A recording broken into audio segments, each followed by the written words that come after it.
Good morning, Jamie. How are you doing today? I'm great, Arrow. How are you? Well, I'm anxious to talk to you because I really enjoyed this movie. And I don't know if it's because I love hanging out with comedians or if the fact that you made me believe that a vampire comedian is sellable, that you can put a vampire in a comedy club and really bring the audience. Right? I know. It's an idea that shouldn't work, but it somehow does. You know what I loved about your character? You remind me so much of a gentleman that was once at the Comedy Zone, Mike Hall, and the way that he embraced the comedians. And I really love that about you in this movie is that you got it. You totally understood. Yeah, I mean, it's a wild idea, and the comics road, and it's so unique as life on the road. And then to throw this mix in with this vampire, it's like, that sounds so stupid, but it ends up working. It does work. I mean, that's the thing about it is, and the thing is that it has kind of an edge to it where you kind of go, whoa, that's pretty cool, and then you're laughing at the same time. There's such a great mixture of all characters. I know. I don't know how to describe the movie other than people just have to watch it and let it kind of wash over them to see if it works, but it's a unique idea, and there's some heartfelt moments, there's some funny moments, there's some sad moments, scary moments, weird moments. It's fun. Did you have any involvement in the writing of it?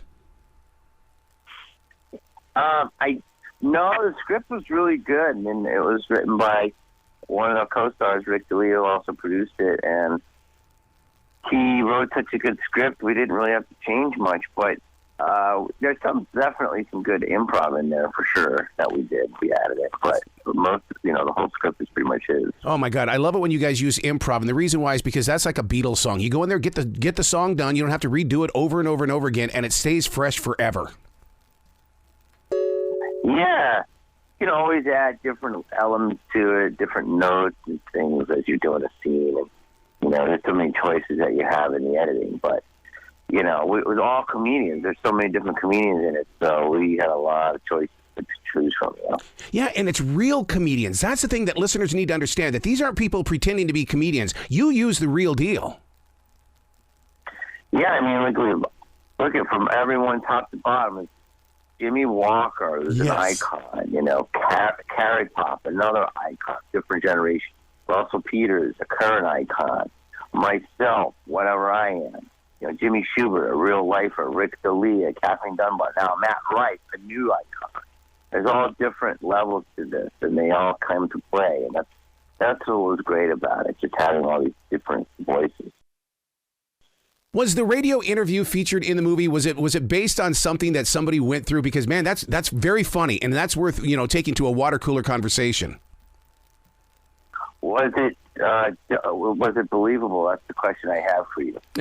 Yes, it was because the one thing I've always heard about comedians when they go to radio stations is that the jock wants them to be funny all the time. As a listener, I'm going, don't be funny. I'm coming to the show. Don't waste your funny on these guys.